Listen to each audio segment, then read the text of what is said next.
여러분, 오늘은 사회문화적 배경 속에서 듣는 말씀의원의 세 번째 시간입니다. 짊어질 빚보증 문서가 무효가 되다. 내가 짊어질 빚 문서가 무효가 되다. 이런 제목으로 말씀을 드리려고 합니다. 성도 여러분, 돈에는 두 가지 얼굴이 있습니다. 이쪽 얼굴은 복입니다. 저쪽 얼굴은 화입니다. 그래서 돈은 어떤 사람에게는 축복이 될 수도 있고 어떤 사람에게는 화가 될 수도 있습니다. 작은 결론을 내리면 이런 겁니다. 우리는 하나님을 주인으로 섬깁니다. 하나님을 주인으로 섬기는 사람은 돈을 종으로 섬길 수 있어야 됩니다. 돈을 종으로 섬기는 사람은 그 돈이 축복이 됩니다. 그러나 돈을 주인으로 섬기는 사람은 그 돈이 화가 됩니다. 참 돈은 중요한 것 같습니다. 두 얼굴 중에 어떤 얼굴이 나를 쳐다보게 할 건가, 여기에 따라 어쩌면 우리의 인생이 달라질 수 있겠죠. 그래서 요즘 어른들은 아이들에게 조기에 경제 교육을 시켜야 합니다. 여러분, 지금 우리 사회 분위기를 보세요. 우리 세대들이 돈에 대한 분명한 가치관을 가지지 못하여 사회가 굉장히 힘들고 어렵습니다. 그래서 우리의 아이들 때부터 돈에 대한 교육을 시켜야 된다, 이런 분위기가 학교와 사회단체에서 일어나고 있습니다. 한 번은 신문을 보니까 가슴 높이 어린이 경제 교육이라는 게 있더라고요. 어떤 기관에서 아이들의 가슴 높이에 맞추어 아이들에게 경제 교육을 시키는 그런 시간이었습니다. 필요하죠. 아이들에게 돈을 많이 물려주는 복이 아니라 돈에 대한 가치관을 물려주는, 그게 더 큰 복이다. 자, 여러분, 그 내용 가운데 굉장히 중요한 두 가지가 있었습니다. 가슴 높이 어린이 경제 교육. 여러분, 어린이들의 가슴 높이에서 아이들에게 해주는 경제 교육 골자가 두 가지예요. 첫 번째는, 얘들아, 신용이 참 중요하단다. 호주머니에 돈이 많은 게 축복이 아니라 신용이 참 중요하단다. 아이들에게 신용을 가르칩니다. 신용을 잃으면 친구를 잃어, 신용을 잃으면 사람을 잃어, 신용을 잃으면 마침내 너의 인생에 행복을 잃게 될 거야. 신용의 중요성을 아이들에게 가르치더라고요. 중요하다 생각합니다. 두 번째는요, 얘들아, 빚이라는 것은 참 무섭단다. 빚의 무서움에 대해서 아이들에게 교육을 시켜요. 자, 여러분, 우리 인간은 본능적으로 돈을 쓰고 싶어 하는 맛이 있습니다. 여러분, 돈 쓰는 맛이 참 재밌습니다. 자, 여러분, 돈을 쓰고 싶은 맛에 빚의 무서움을 모르고 돈을 마구 빌립니다. 빚의 무서움을 모르고 그 쓰는 맛에 넘어간 거죠. 얘들아, 빚의 무서움을 알아야 돼. 빚이 무서운 줄 모르고 돈을 막 빌려 막 쓰면 나중에 큰일 난단다. 그래서 신용의 중요성과 빚의 무서움에 대하여 아이들에게 가르치고 있었습니다. 여러분, 성경에도 빚에 대한 이야기가 자주 나옵니다. 조금은 놀랍죠, 그죠? 고대 성경 시대에도 빚이 있었구나. 그렇죠. 여러분, 사람이 살아가는 시대에는 어느 시대를 막론하고 빚이 있습니다. 왜냐하면 돈을 가지고 있는 사람과 돈이 없어 필요로 하는 사람, 그 사이에 빚이라는 단어가 생기게 되죠. 지금부터 2000년, 3000년 전 성경시대에도 빚이라는 단어가 있었다. 그런데 여러분, 하나님께서는 참 감사하게도 이 빚이라는 개념을 가지고 하나님이 우리에게 하고 싶으신 말씀, 빚이라는 이 단어를 가지고 하나님께서 우리에게 드러내고 싶어 하시는 진리를 잘 드러내고 있습니다. 빚에 대해서 가장 중요한 개념은 빚은 죄와 같다는 겁니다. 여러분, 신약 성경에 넘어오면서요, 죄는 바로 빚이에요. 자, 그러한 의미에서 빚은 죄와 같다. 하나님의 이 절묘한 이러한 아이디어, 오늘 빚은 죄와 같은 이런 주제로 해서 한 몇 가지를 여러분과 나누려고 합니다. 첫째는요, 앞서 말씀을 드린 것처럼 거꾸로 죄는 빚입니다. 자, 여러분, 우리가 누구에게 빚을 집니다. 빚이라는 개념은 결국 누구에게 지는 거죠. 자, 누구가 없다면 빚을 진다는 말이 성립이 되지 않습니다. 빚이라는 것은 누구에게 빚을 지는 것입니다. 성도 여러분, 죄가 빚이라면 우리는 죄라는 빚을 누구에게 지고 있을까요? 마귀에게 지는 것이 아니라 하나님께 죄라는 빚을 우리가 지고 있는 겁니다. 우리의 죄의 빚은 하나님께 지고 있다. 여러분, 왜 그러냐면요, 우리의 모든 죄는 하나님께 짓는 겁니다. 사람을 때렸죠? 그 사람에게도 죄를 지었죠. 그러나 궁극적으로는 모든 죄는 하나님께 짓는 겁니다. 우리의 모든 죄는 하나님 앞에 감추어지거나 하나님을 피하거나 하나님을 비켜나갈 수 있는 죄는 하나도 없습니다. 우리가 짓는 머리털 하나만큼의 작은 죄까지도 하나님을 비켜갈 수 없다. 왜? 죄는 하나님 앞에 빚이에요. 여러분, 하나님은 바로 공의의 하나님이시기 때문입니다. 공의의 하나님은 죄를 그냥 넘어가지 않습니다. 공의라는 의미는 잘한 자에게는 상을 주고 죄에 대해서는 심판과 형벌을 내리는 것이 공의입니다. 여러분, 하나님이 그렇고 그러신 하나님, 무작정 좋으신 하나님, 하나님의 1번은 공의로우신 하나님이에요. 그래서 모든 죄는 하나님 앞에 빚입니다. 시편 89편 14절, 의와 공의가 주의 보좌의 기초라. 여러분, 여기까지만 한번 보세요. 의와 공의가 우리 주님의 보좌의 기초다. 여러분, 보좌는 왕이 앉는 자리를 보좌라 합니다.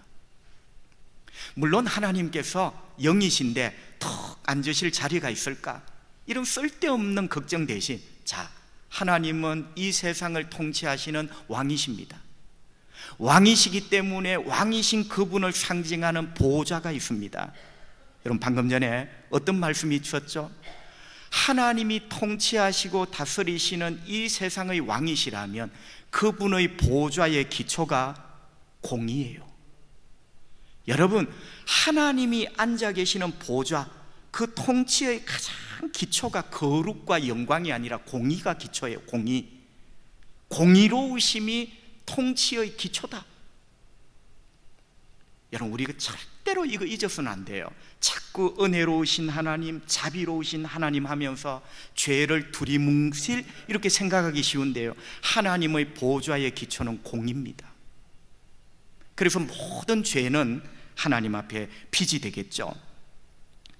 자, 이렇게 우리의 모든 죄가 하나님께 진 빚이고, 여러분, 이 빚을 탕감하여 청산해 주시는 분도 하나님이십니다.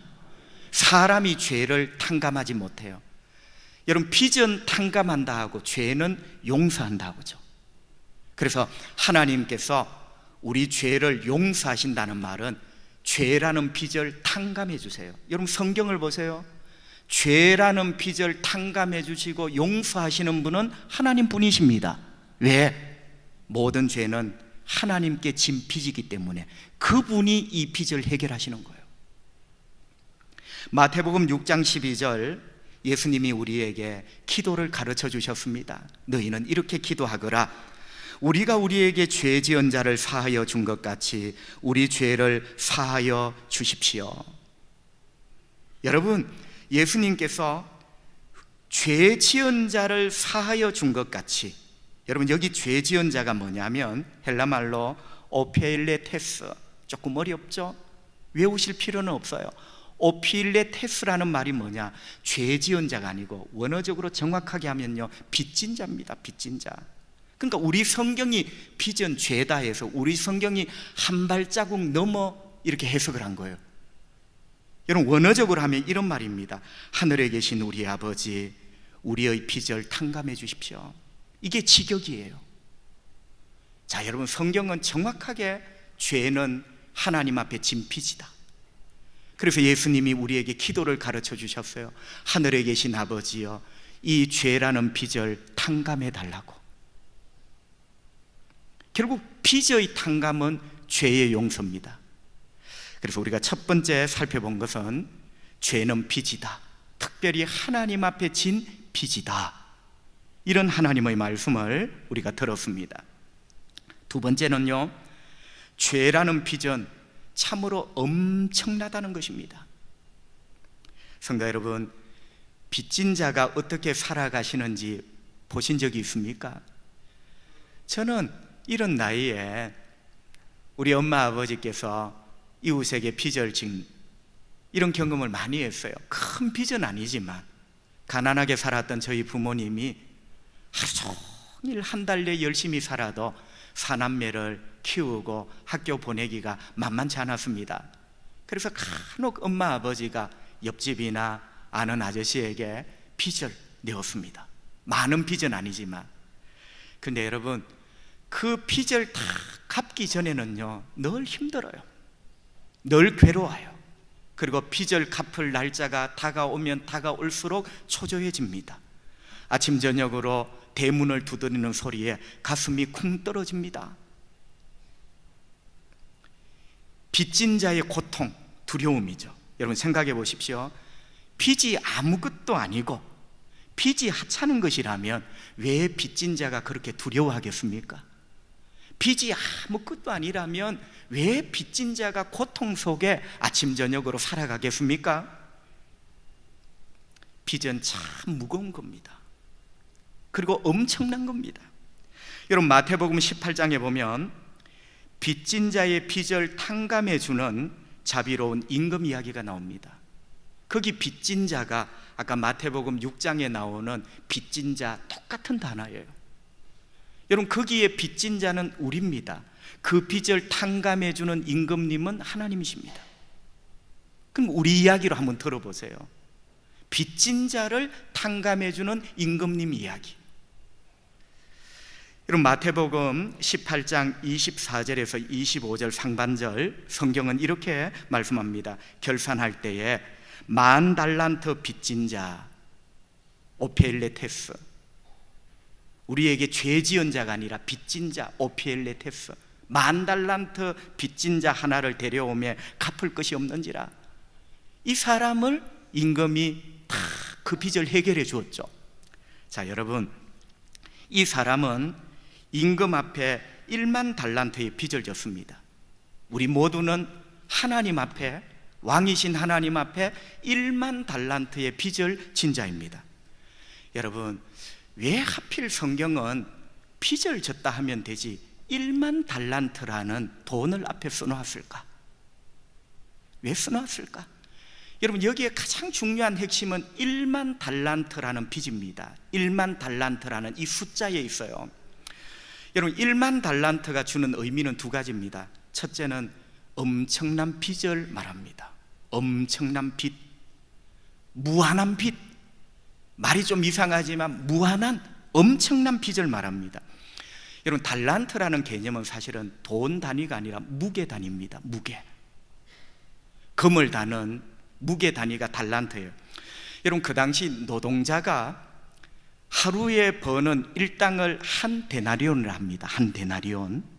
자, 금 한 달란트는 몇 데나리온일까? 6,000데나리온입니다. 그러니까 노동자가 하루도 쉬지 않고 6,000날을 콕박 일하여 모은 게 한 달란트예요. 10,000달란트는 그러니까 6천만 데나리온.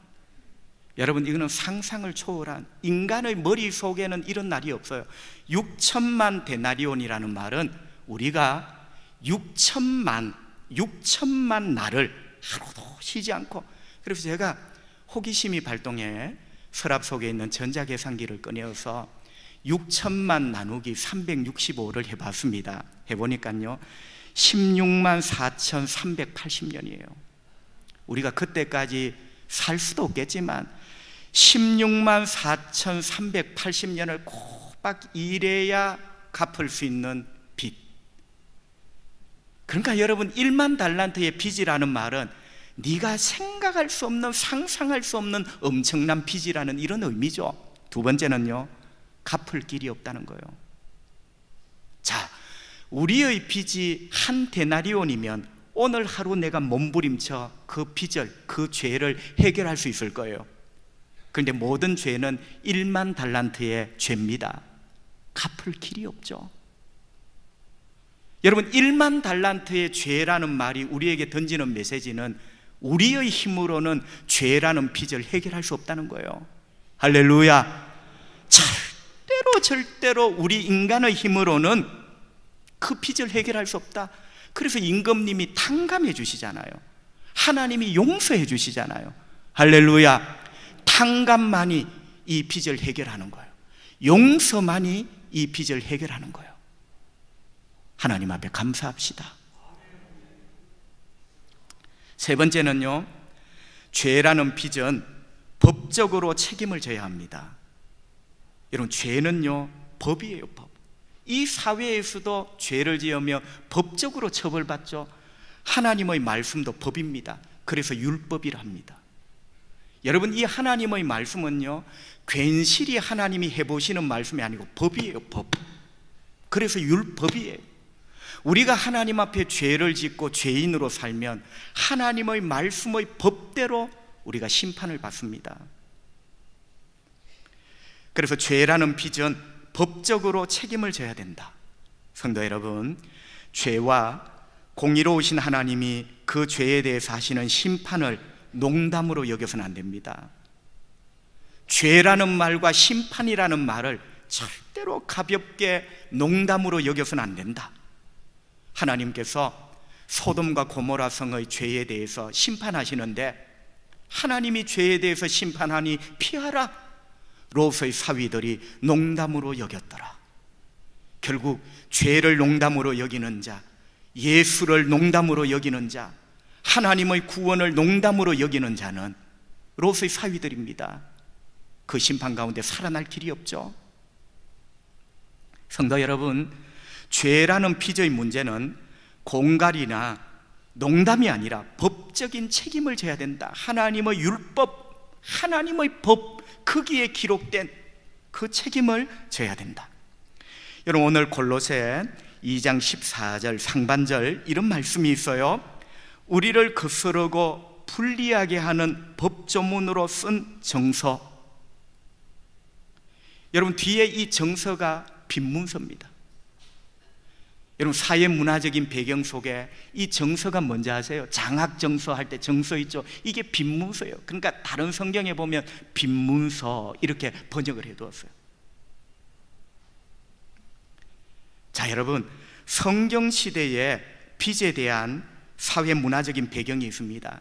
반드시 빚을 진 사람은 빈문서를 써야 된다. 여러분, 말로 빌려가는 게 아니에요. 반드시 정서, 빈문서를 쓰고 빌려가야 됩니다.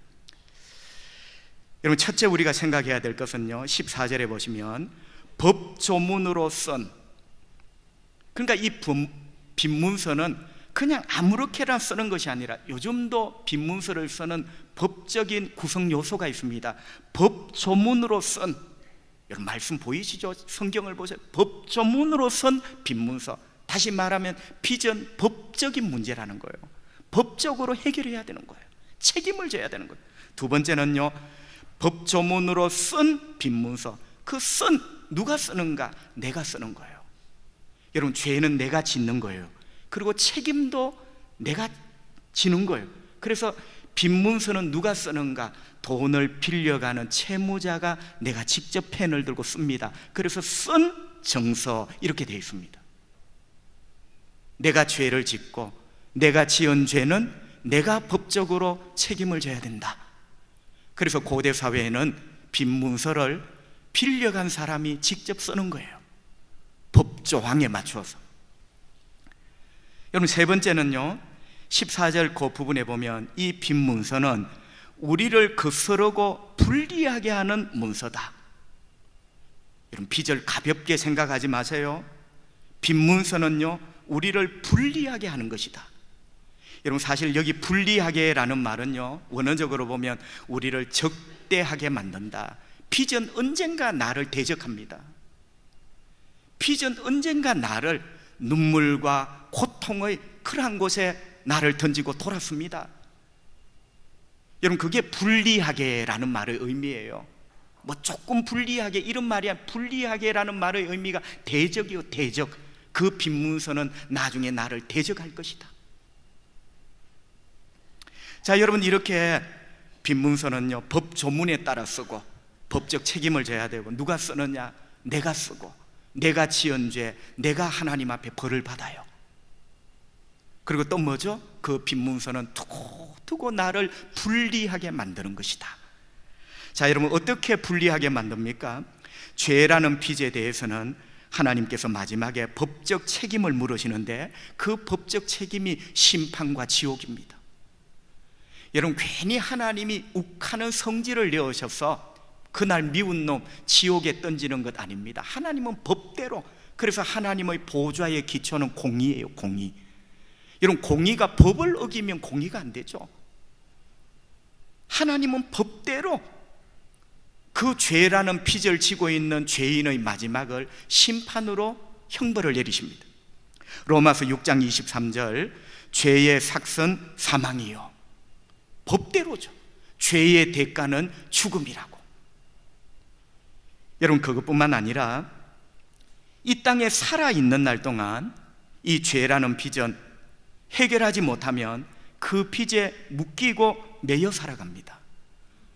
여러분, 마지막 날 그 형벌을 받는 것은 분명하지만 이 땅에 살아가면서도 그 죄라는 빚에 묶여 살아요.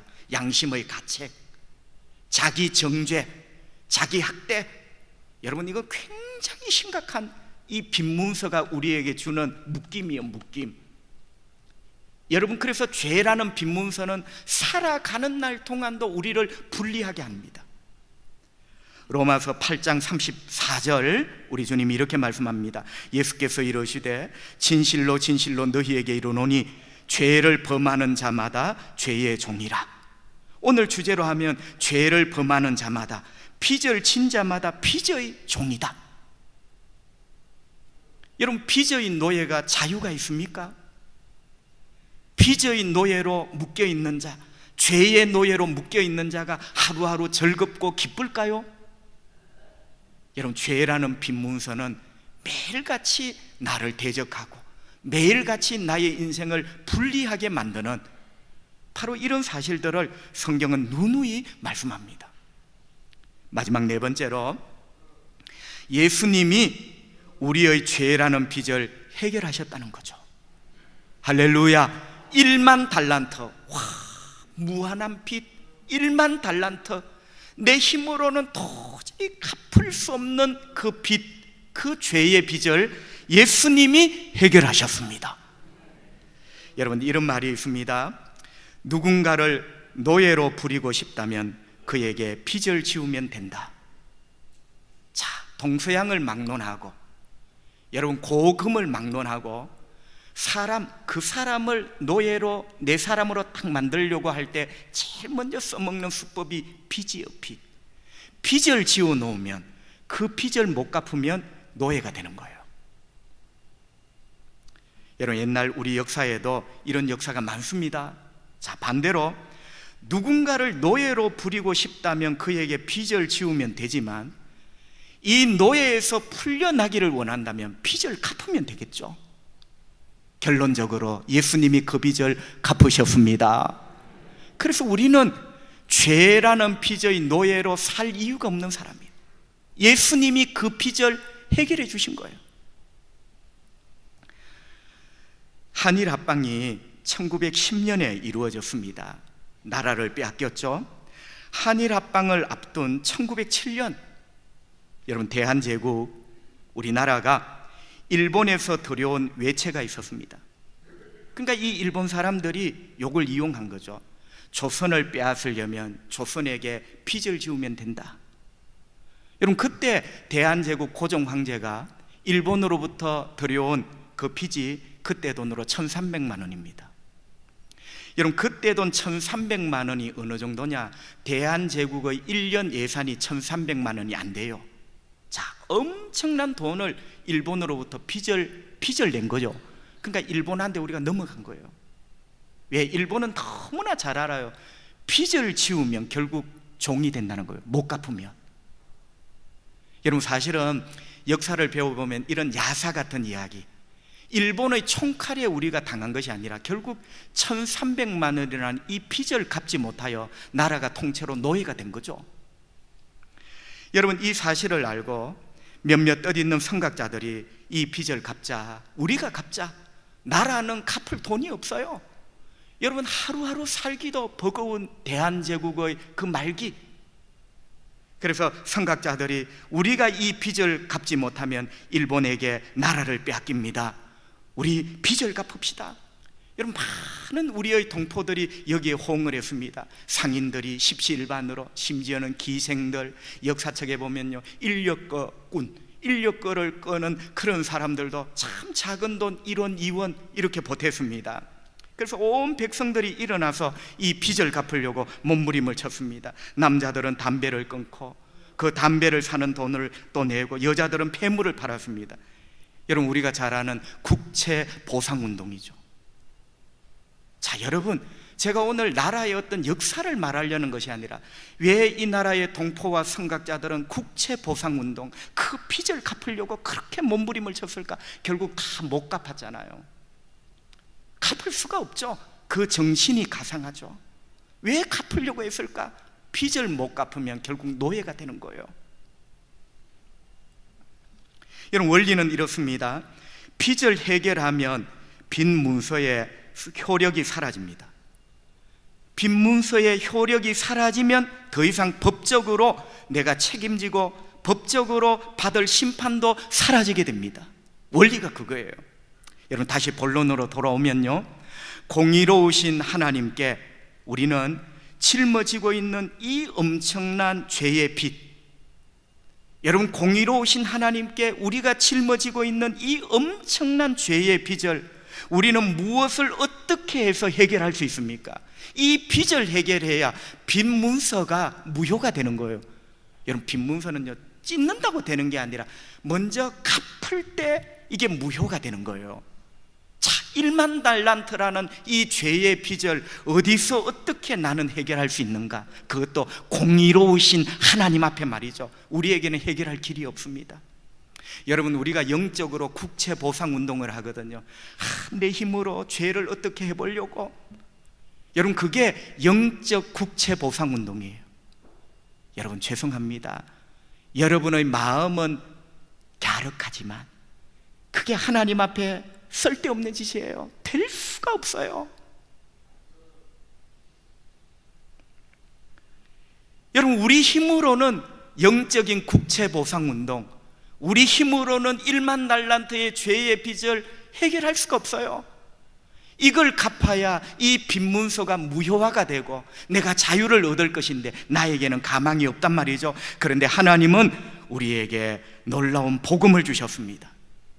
우리의 죄라는 빚이 해결되었답니다. 어떻게 해요? 예수님이 우리 대신 우리의 죄라는 빚을 해결해 주셨답니다. 여러분, 이게 복음이에요. 하나님이 해결해 주셨대요. 어떻게? 예수님을 통하여 대신 우리의 죄라는 빚을 갚도록. 복음이죠.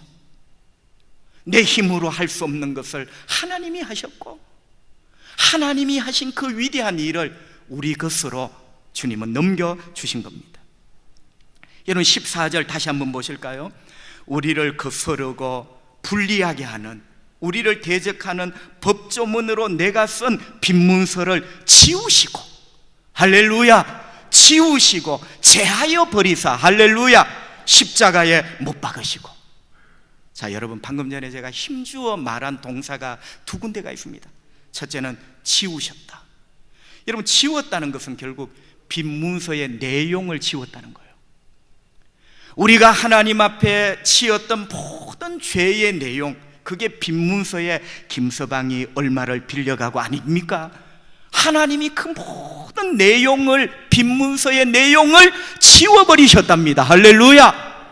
그리고요, 그 다음에 보면 제하여 버리셨다는 말은 내용을 지우실 뿐만 아니라 그 문서 자체를 아예 없애버리셨다는 거예요. 할렐루야. 이게 바로 십자가예요. 십자가.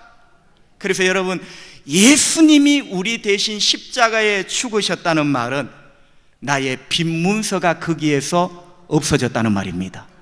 할렐루야.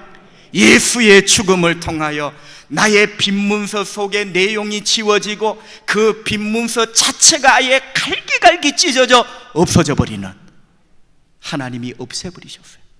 십자가에서 예수님이 죽으심으로. 할렐루야. 여러분, 예수님은 이렇게 나의 죄의 빈문서의 모든 내용을 지우셨습니다. 나를 그렇게 두렵고 떨게 만들었던 빈문서 자체, 죄의 빈문서 자체를 아예 찢어버려서 더 이상 효력이 없도록 만들어 버리셨습니다. 여러분 믿으십시오. 법적인 빈문서가 예수의 십자가의 죽음을 통하여 무효되었습니다. 그래서 더 이상 죄는 나에게 형벌을 요구할 수가 없어요. 그 빈문서 자체의 내용도 지워졌고 빈문서 자체를 주님이 제하여 버리셨습니다. 법적으로 내가 형벌 받을 게 없어요. 그게 주님의 십자가의 죽으심이에요. 여러분, 어찌 이런 은혜가 있을까요? 이사야 53장 7절. 이사야 53장은 앞으로 오실 메시아 예수님에 대한 교명한 예언하는 그런 메시아 장이라죠, 그죠? 들어보세요. 그가, 여기 그는 우리는 예수님이라는 걸 알고 있어요. 그가 곤욕을 당하여 괴로울 때에도 그의 입을 열지 아니하였으며 마치 도수장으로 끌려가는 어린 양과 틀 깎는 자 앞에서 잠잠한 양같이 그의 입을 열지 아니하였도다. 예수님은 십자가에서 입을 열지 않으셨습니다. 오늘 이 말씀 그대로 도수장으로 끌려가는 양이었지만, 죽음으로 끌려가는 양이었지만 그 양은 입을 다물었습니다. 예수님은 십자가 위에서 우리를 향하여 이러쿵 저러쿵 원망하지 않으셨습니다. 예수님은 입 다문 양으로 죽으셨어요. 자, 그런데 여러분, 중요한 게 있어요. 방송실 다시 한번 이 말씀을 띄워줘 보세요. 그가 곤욕을 당하여 괴로울 때에도. 여러분, 예수님이 얼마나 괴로우셨겠어요? 십자가를 앞두고 얼마나 괴로우셨겠어요? 그런데 그 괴로움의 이유가 뭐냐면 곤욕을 당했기 때문에. 자, 여러분, 곤욕이라는 말이 뭐냐면 이게 굉장히 중요해요. 예수님은 괴로우셨어요. 괴로우신 이유가 곤욕 때문이에요. 곤욕이라는 말은 히브리 말로 나가스라는 뜻입니다. 나가스가 뭐냐? 강제로 시키다. 자, 보세요. 공의로우신 하나님 아버지는 예수님께, 지금 예수님께 뭐를 강제로, 나가스, 곤욕, 강제로 뭘 시키고 있어? 여러분, 나가스라는 뜻을 사전에서 찾아보면 강제로 시키다는 그 뜻 가운데 강제로 빚을 갚도록 하다. 우리 하나님 아버지께서는 1만 달란트, 100번 1000번 죽어서 또 깨어나도 갚을 수 없는 죄라는 빚을 우리 하나님 아버지께서 예수님에게 강제로 갚도록, 그게 곤욕이에요. 예수님에게 우리의 빚을 청구하신 거예요. 하나님의 아들 예수에게 우리의 1만 달란트의 빚을 나가스, 강제로 갚도록 하신 거예요. 예수님은 우리를 사랑하셔서 하나님의 말씀에 순종하셨습니다. 그래서 죄 없으신 그분이 우리의 죄의 빚을 짊어지시고, 여러분, 나 한 사람 한 사람이 죄의 값이 1만 달란트라면 이 온 인류의 죄는 몇만 달란트일까요? 그 모든 죄를 짊어지시고 나가서 하나님 앞에 그 죄값을 지불하신 겁니다. 이게 복음이에요. 내가 갚을 수 없는 죄의 빚을 하나님은 하나님의 아들 예수에게 청구하시고 십자가의 죽이심으로 우리의 죄값을 강제로 징수하신 거예요. 그리고 주님은 우리를 위하여 그 죄값을 내어주신 거예요. 여러분, 이 사실로 말미암아 우리의 죄의 문서의 내용이 지워졌습니다. 갚았잖아요. 갚았으니까 지워져야지. 다 갚았으니까 아예 이 죄의 빈문서 자체가 없어졌고 사라져 버렸습니다. 우리를 지옥 끌고 갈, 우리를 하나님의 영원한 심판 앞에 세울 그 죄의 빈문서를 우리 예수님이 십자가에서 무효화 시키셨습니다. 그래서 예수 믿는 자에게는 더 이상 죄의 형벌이 없어요. 이유가 그거예요. 여러분, 이것을 꼭 믿으시기를 바랍니다. 예수님의 십자가의 죽음에서 저와 여러분의 죄의 빈문서의 효력이 끝이 났다. 예수님이 우리를 위하여 십자가에 죽으심으로 죄의 빈문서의 효력이 끝이 났다. 무효화된 거예요. 말씀을 정리합니다. 어떤 저명한 경영 컨설턴트가 시민들을 대상으로 쉽게 행복 강의라는 강의를 했습니다. 여러분, 이 유명한 경영학 박사님은 일반 서민들을 대상으로 두 가지를 행복하려면 이렇게 하십시오 말씀을 했어요. 그런데 들어보면 이분이 크리스찬인지는 모르지만 참 성경적이다. 내용이 첫째, 여러분, 경험하지 못하면 그 무서움을 절대로 알 수 없는 것.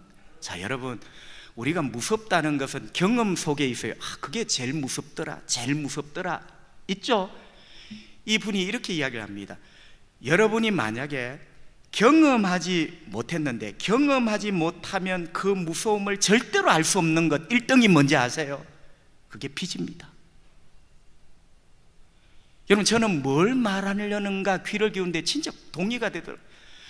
경험해보지 않고는 절대로 그 무서움을 알 수 없는 1번이 빚이다. 그러니까 빚지지 말라는 거죠. 여러분, 지금 이 사회는요, 빚을 권하는 사회입니다. 우리나라가 국가 부채가 대단합니다. 빚이 그렇게도 많은데 은행과 나라는 여전히 빚을 내어주는데 쉽습니다.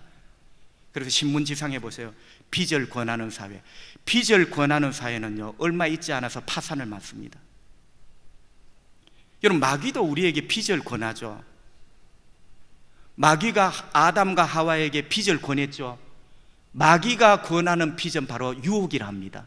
자, 금융권은 빚을 권하고 마귀는 우리를 유혹합니다. 말은 똑같은 말이에요. 아담과 하와는 마귀의 고객이 되어서 빚을 권할 때 그 유혹에 넘어갔습니다. 지금도 마귀는 우리에게 죄라는 빚을 권하고 있습니다. 여러분, 이 강사 이렇게 말합니다. 경험하기 전에는 절대 알 수 없는 가장 큰 무서움, 빚을 권한다고 따라가지 마십시오. 마귀의 유혹에 이겨서는 여러분 되시기를 바랍니다. 여러분, 그런 내용이죠. 여러분, 두 번째는요, 시민 여러분, 제가 여러분에게 행복에 대하여 마지막 조언을 하나 해드리겠습니다. 여러분에게 만약 빚이 있다면 빚부터 갚으십시오. 자, 먼저는 빚을 권한다고 따라가지 말고, 죄를 유혹한다고 절대로 넘어가지 말고. 왜? 죄는 빚이에요. 빚을 지는 순간 힘들어져요. 죄를 이겨내시라. 두 번째는 만약에 여러분이 이미 죄가 있다면, 빚이 있다면, 자, 여러분, 빚이 있는 사람이 행복을 꿈꿉니다. 뭐부터 해야 됩니까? 빚을 갚는 것부터. 여러분, 이거는요, 너무 진짜로 간단하면 분명한, 만약에 여러분이 빚이 있다면, 여러분이 행복의 인생을 꿈꾸신다면 빚부터 갚으십시오. 여러분, 우리 모두는 죄가 있습니다. 우리 모두는 하나님 앞에 빚 문서를 가진 죄인입니다. 여러분, 행복하려면 뭐부터 해야 되겠습니까? 우리가 이렇게 빚 문서를 가지고 있는 죄인인데, 우리가 행복하려면 큰 집을 사고 큰 자동차부터 사는 것이 아니라 빚부터 갚는 것이 행복의 첫걸음인 줄 믿습니다. 여러분, 얼마나 고맙고 감사합니까? 여러분이 진짜 행복하기를 원한다면 빚부터 갚으십시오. 얼마나 고맙고 감사한지. 우리 예수님이 십자가에서 우리의 빚을 모두 지불하셨습니다. 십자가의 죽음을 통하여 예수님이 십자가에 피 흘려주심으로 우리의 빚을 갚아주셨습니다. 우리의 빚 문서의 법적인 효력을 완전히 없애주신 거예요. 여러분, 이 사실을 확신하며 인생을 살아가는 것이 믿음의 시작이고, 예수님이 나의 빚 문서를 해결해 주셨다는 것을 믿고 살아가는 것이 행복한 인생의 첫걸음이에요. 왜? 빚부터 해결하십시오. 예수 믿는 것이 믿음의 시작이고 행복한 인생의 시작인 이유가 그거요, 그거. 오늘 여러분이 이 위대한 하나님의 복음을 깨닫고 이제부터 여러분의 인생이 자유와 기쁨이 가득한 놀라운 인생이 되기를 바랍니다. 우리 예수님이 십자가 위에서 우리의 모든 빚문서의 내용을 지우셨고 그 빚문서 자체를 없애버리셨습니다. 이것을 믿는 자에게 주님은 찬란한 천국과 구원과 이 땅에서의 자유를 주시죠. 복되신 여러분 되시기를 주님 이름으로 축복합니다. 기도하겠습니다. 하나님 아버지, 감사합니다. 오늘도 호흡 주시고 건강 주셔서 감사합니다. 교회에 걸어 나올 수 있는 다리에 관절 주셔서 감사하고, 성경을 볼 수 있는 눈을 주셔서 감사하고, 하나님 말씀 들을 수 있는 귀를 주셔서 감사합니다. 말씀을 듣고 깨달을 수 있는 영적인 총명을 주셔서 감사합니다. 또한 내 안에 성령을 주셔서 이 말씀으로 은혜 받고 이 말씀에 붙잡히게 하시니 감사합니다. 당신의 삶이 행복하려면 빚부터 갚으시오. 내가 갚을 수 없는 1만 달란트의 죄의 빚을 우리 예수님이 갚아주시니 참으로 감사합니다. 이 위대한 복음을 깨닫고 나의 인생이 하나님 앞에 멋지게 시작하기를 원합니다. 이 위대한 복음을 깨닫고 나의 믿음이 하나님 앞에 새롭게 시작하기를 원합니다. 주님 감사합니다. 죄의 빚문서의 내용을 다 치워주시고 그 죄의 빚문서 자체를 없애주셔서 더 이상 죄의 빚문서가 법적으로 나를 처벌할 수 없도록 만들어주시니 감사합니다. 주님 사랑합니다. 이 기쁨, 이 자유, 이 즐거움, 이 환희로 이번 한 주간도 승리하기 원합니다. 예수님 거룩하신 이름으로 기도하옵나이다. 아멘.